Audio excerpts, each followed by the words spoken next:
ਸਤਨਾਮ ਸ਼੍ਰੀ ਵਾਹਿਗੁਰੂ ਸਾਹਿਬ JIO.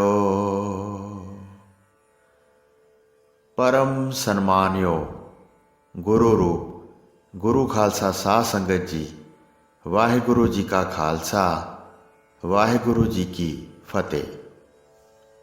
ਪਿਆਰੀ ਸਾਧ ਸੰਗਤ ਜੀ, ਬਹੁਤ ਵਾਰੀ ਵੇਖਣ ਵਿੱਚ ਆਇਆ ਹੈ ਕਿ ਗ੍ਰੰਥੀ ਸਿੰਘ ਘਰ ਵਾਲਿਆਂ ਨੂੰ ਖੁਸ਼ ਕਰਨ ਵਾਸਤੇ, ਜਿਹੋ ਜਿਹੇ ਕਾਰਜ ਵਾਸਤੇ ਉਹਨਾਂ ਸਤਿਗੁਰੂ ਜੀ ਦਾ ਓਟ ਆਸਰਾ ਲਿਆ ਹੋਵੇ, ਉਹ ਜਿਹੇ ਭਾਵ ਦਾ ਹੁਕਮਨਾਮਾ ਪਹਿਲੇ ਹੀ ਕੱਢ ਕੇ ਉਸ ਅੰਕ ਉੱਪਰ ਰੁਮਾਲਾ ਦੇ ਦਿੰਦੇ ਹਨ ਅਤੇ ਅਰਦਾਸ ਤੋਂ ਪਿੱਛੋਂ ਉਹੀ ਹੁਕਮਨਾਮਾ ਸੁਣਾ ਦਿੱਤਾ ਜਾਂਦਾ ਹੈ। ਕਈ ਇੱਕ ਪ੍ਰੇਮੀ ਮਹਾਰਾਜ ਜੀ ਦੇ ਖੱਬੇ ਸੱਜੇ ਪਾਸੇ ਤੋਂ ਥੋੜ੍ਹੇ ਥੋੜ੍ਹੇ ਪੱਤਰੇ ਹੱਥਾਂ ਵਿੱਚ ਲੈ ਕੇ ਉੱਪਰ ਖੜੇ ਕਰਕੇ ਫਿਰ ਹੁਕਮਨਾਮਾ ਲੈਂਦੇ ਹਨ। ਕਈ ਪ੍ਰੇਮੀ 12 ਵਜੇ ਤੋਂ ਪਹਿਲੇ ਖੱਬੇ ਪਾਸੇ ਤੋਂ ਅਤੇ 12 ਵਜੇ ਤੋਂ ਬਾਅਦ ਸੱਜੇ ਪਾਸੇ ਵੱਲੋਂ ਹੁਕਮਨਾਮਾ ਲੈਂਦੇ ਹਨ। ਭਾਵ ਆਪੋ ਆਪਣੇ ਹਿਸਾਬ ਨਾਲ ਕਈ ਤਰ੍ਹਾਂ ਦੇ ਢੰਗ ਤਰੀਕੇ ਬਣਾਏ ਹੋਏ ਹਨ। ਇੱਕ ਸਮੇਂ ਇਹੋ ਵਿਚਾਰ ਸੰਤ ਬਾਬਾ ਹਰਨਾਮ ਸਿੰਘ ਜੀ ਰਾਮਪੁਰ ਖੇੜੇ ਵਾਲਿਆਂ ਪਾਸ ਵੀ ਸੰਗਤ ਨੇ ਚਲਾਈ।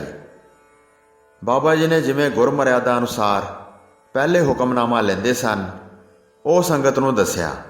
ਨਾਲ ਹੀ ਕਿਹਾ ਕਿ ਇਸ ਦੀ ਪੁਸ਼ਟੀ ਸਤਿਗੁਰੂ ਜੀ ਪਾਸੋਂ ਕਰਵਾ ਲੈਂਦੇ ਹਾਂ। ਸਤਿਗੁਰੂ ਸ੍ਰੀ ਗੁਰੂ ਗ੍ਰੰਥ ਸਾਹਿਬ ਜੀ ਅੱਗੇ ਅਰਦਾਸ ਕੀਤੀ ਕਿ ਹੇ ਗਰੀਬ ਨਿਵਾਜ ਜੀ, ਕਿਰਪਾ ਕਰਕੇ ਹੁਕਮਨਾਮਾ ਲੈਣ ਦੀ ਵਿਧੀ ਦੱਸੋ ਜੀ। ਅਰਦਾਸ ਕਰਨ ਤੋਂ ਪਿੱਛੋਂ ਬਾਬਾ ਜੀ ਸਾਰੀ ਸੰਗਤ ਦੇ ਸਮੇਤ ਗੁਰੂ ਕੀ ਹਜ਼ੂਰੀ ਵਿੱਚ ਬੈਠ ਗਏ।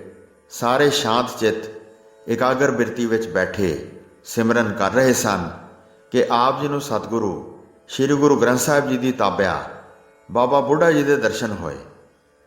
ਉਹਨਾਂ ਨੇ ਬਚਨ ਕੀਤਾ ਕਿ ਜਿਸ ਦਿਨ ਸਤਿਗੁਰੂ ਸ੍ਰੀ ਗੁਰੂ ਗ੍ਰੰਥ ਸਾਹਿਬ ਜੀ ਦਾ ਪ੍ਰਕਾਸ਼ ਪੰਜਵੇਂ ਗੁਰਦੇਵ ਜੀ ਨੇ ਸਾਡੇ ਪਾਸੋਂ ਸ੍ਰੀ ਹਰਿਮੰਦਰ ਸਾਹਿਬ ਵਿਖੇ ਕਰਵਾਇਆ ਸੀ ਤੇ ਮੁੱਖ ਵਾਕ ਲੈਣ ਲਈ ਵੀ ਸਾਨੂੰ ਆਪ ਅਗਵਾਈ ਦਿੱਤੀ ਸੀ ਕਿ ਇਸ ਪ੍ਰਕਾਰ ਹੁਕਮਨਾਮਾ ਲੈਣਾ ਹੈ, ਉਹ ਹੀ ਹੁਕਮਨਾਮਾ ਲੈਣ ਦਾ ਤਰੀਕਾ ਹੈ।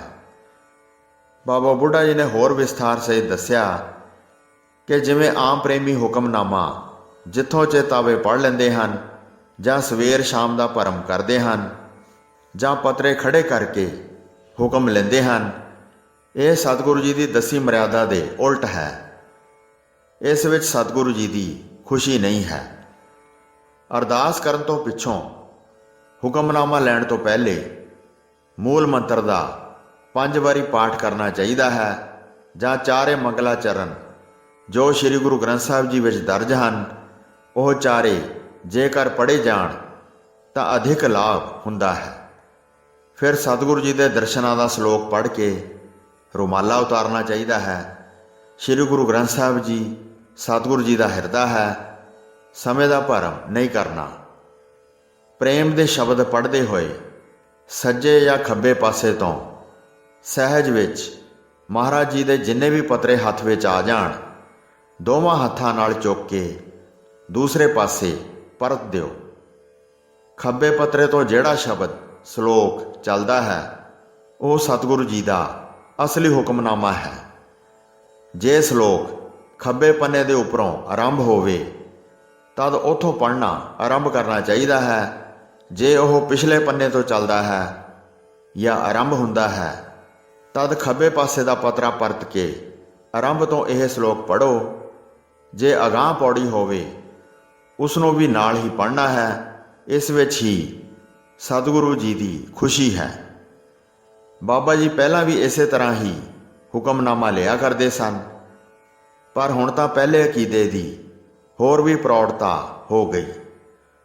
ਉਸ ਵੇਲੇ ਸਾਰੀ ਸੰਗਤ ਨੂੰ ਹੁਕਮਨਾਮਾ ਲੈਣ ਦੀ ਵਿਧੀ ਦੱਸੀ ਅਤੇ ਸਾਰੀ ਆਯੂ ਮੁੱਖ ਵਾਕ ਲੈਣ ਦੀ ਇਸੇ ਮਰਿਆਦਾ ਨੂੰ ਆਮ ਸੰਗਤਾਂ ਵਿੱਚ ਦੱਸਦੇ ਰਹੇ, ਤਾਂ ਜੋ ਅਸੀਂ ਸਮੇਂ-ਸਮੇਂ ਸਤਿਗੁਰੂ ਜੀ ਦਾ ਹੁਕਮਨਾਮਾ ਪ੍ਰਾਪਤ ਕਰਕੇ ਉਸ ਵਿੱਚੋਂ ਆਪਣੇ ਜੀਵਨ ਨੂੰ ਸੇਧ ਦੇ ਸਕੀਏ।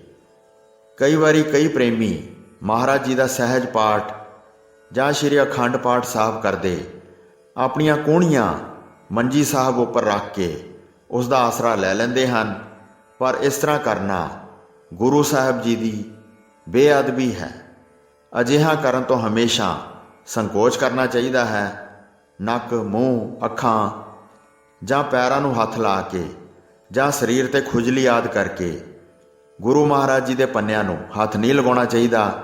ਜੇ ਕਿਸੇ ਪ੍ਰਕਾਰ ਦੀ ਸਰੀਰਕ ਕਿਰਿਆ ਖਾਰਿਸ਼ ਆਦਿ ਕਰਨੀ ਹੋਵੇ ਤਦ ਗਲ ਵਾਲੇ ਹਜ਼ੂਰੀਏ ਦੀ ਵਰਤੋਂ ਕਰਨੀ ਚਾਹੀਦੀ ਹੈ, ਕਿਉਂਕਿ ਸਤਿਗੁਰੂ ਪੰਜਵੇਂ ਗੁਰਦੇਵ ਜੀ ਨੇ ਜੋ ਬਚਨ ਸ੍ਰੀ ਗੁਰੂ ਗ੍ਰੰਥ ਸਾਹਿਬ ਜੀ ਦਾ ਅਦਬ ਕਰਨ ਲਈ ਸੰਗਤਾਂ ਪ੍ਰਤੀ ਕਹੇ ਸਨ, ਭਾਈ ਸੰਤੋਖ ਸਿੰਘ ਜੀ ਨੇ ਸੂਰਜ ਪ੍ਰਕਾਸ਼ ਗ੍ਰੰਥ ਵਿੱਚ ਇਸ ਪ੍ਰਕਾਰ ਲਿਖੇ ਹਨ।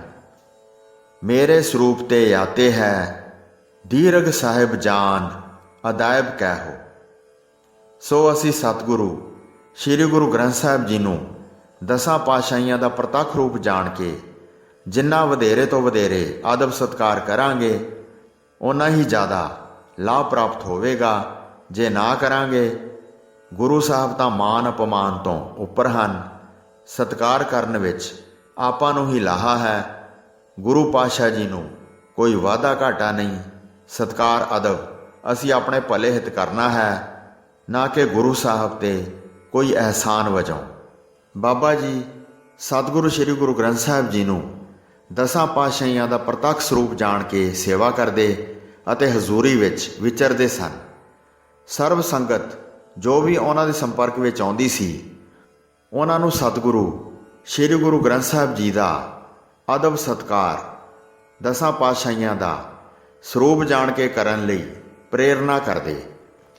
ਜਿੱਥੇ ਸਤਿਗੁਰੂ ਜੀ ਦਾ ਪ੍ਰਕਾਸ਼ ਕਰਨਾ ਹੁੰਦਾ, ਉੱਥੇ ਸੁੰਦਰ ਵਿਛਾਈ ਕਰਕੇ ਉੱਪਰ ਚੰਦੋਆ ਲਗਾਉਣਾ, ਚੰਦੋਏ ਹੇਠ ਗੁਰਦੇਵ ਜੀ ਲਈ ਤਖਤ ਵਿਛਾਉਣ ਵਾਸਤੇ ਪਿੰਡ ਵਿੱਚੋਂ ਜਾਂ ਗੁਰਦੁਆਰਾ ਸਾਹਿਬ ਤੋਂ ਤਖਤ ਪੋਸ਼ ਮੰਗਵਾਉਂਦੇ।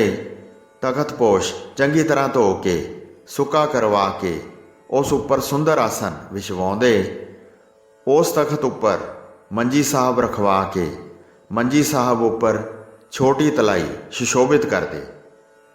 ਉੱਪਰ ਰੁਮਾਲਾ ਵਿਛਾ ਕੇ ਗਦੇਲੇ ਲਗਾ ਕੇ ਉੱਪਰ ਸੁੰਦਰ ਪੁਸ਼ਾਕਾਂ ਸਜਾ ਕੇ ਪ੍ਰਕਾਸ਼ ਕਰਵਾਉਂਦੇ ਜਾਂ ਕਰਦੇ।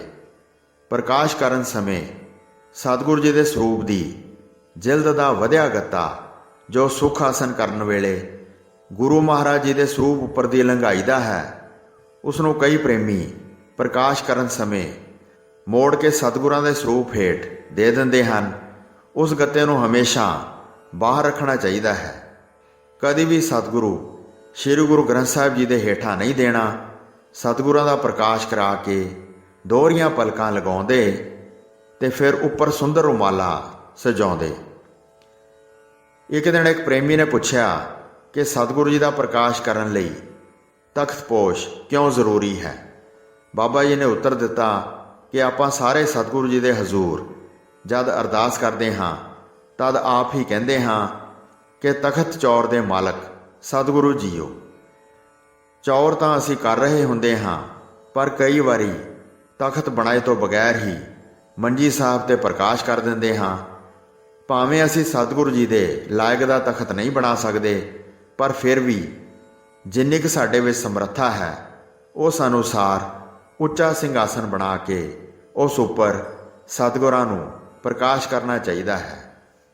ਅੱਜ ਕੱਲ੍ਹ ਗ੍ਰੰਥੀ ਸਿੰਘ ਤੇ ਪਾਠੀ ਸਿੰਘਾਂ ਵਿੱਚ ਗੁਰੂ ਸੇਵਾ ਤੇ ਭੈ ਭਾਵਨੀ ਵੱਲੋਂ ਕਾਫੀ ਢਿੱਲ ਆ ਗਈ ਹੈ।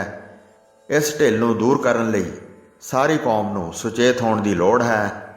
ਪਾਠ ਕਰਦੇ ਸਮੇਂ ਸਾਰੀ ਸਰੀਰਕ ਕਿਰਿਆ ਹਜ਼ੂਰੀਏ ਨਾਲ ਕਰਨੀ ਚਾਹੀਦੀ ਹੈ।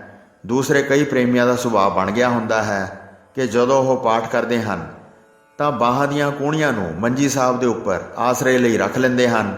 ਇਸ ਬੇਅਦਬੀ ਭਰੇ ਸੁਭਾਅ ਨੂੰ ਬਦਲਣ ਦੀ ਲੋੜ ਹੈ। ਸ੍ਰੀ ਗੁਰੂ ਗ੍ਰੰਥ ਸਾਹਿਬ ਜੀ ਦੇ ਅੰਗ ਵੀ ਬੜੇ ਅਦਬ ਤੇ ਧੀਰਜ ਨਾਲ ਵਰਤਣੇ ਚਾਹੀਦੇ ਹਨ। ਸਤਿਗੁਰੂ ਜੀ ਦੇ ਚਰਨਾਂ ਵਿੱਚ ਅਰਦਾਸ ਹੈ ਕਿ ਸਾਨੂੰ ਸਾਰੇ ਸੇਵਾਦਾਰਾਂ ਨੂੰ ਪ੍ਰੇਮ ਸਹਿਤ ਭੈ ਭਾਵਨੀ ਨਾਲ ਸੇਵਾ ਸਤਿਕਾਰ ਕਰਨ ਦਾ ਸਤਿਗੁਰੂ ਜੀ ਬਲ ਬੁੱਧੀ ਪ੍ਰਦਾਨ ਕਰਨ, ਤਾਂ ਜੋ ਅਸੀਂ ਲਾਹੇਵੰਦੀ ਸੇਵਾ ਕਰਕੇ ਗੁਰੂ ਖੁਸ਼ੀ ਨੂੰ ਪ੍ਰਾਪਤ ਕਰ ਸਕੀਏ। ਹੋਈਆਂ ਭੁੱਲਾਂ ਚੁੱਕਾਂ ਦੀ ਖਿਮਾ ਬਖਸ਼ਣੀ ਜੀ। ਦਾਸ ਨੂੰ ਆਗਿਆ ਦਿਓ। ਵਾਹਿਗੁਰੂ ਜੀ ਕਾ ਖਾਲਸਾ, ਵਾਹਿਗੁਰੂ ਜੀ ਕੀ ਫਤਿਹ।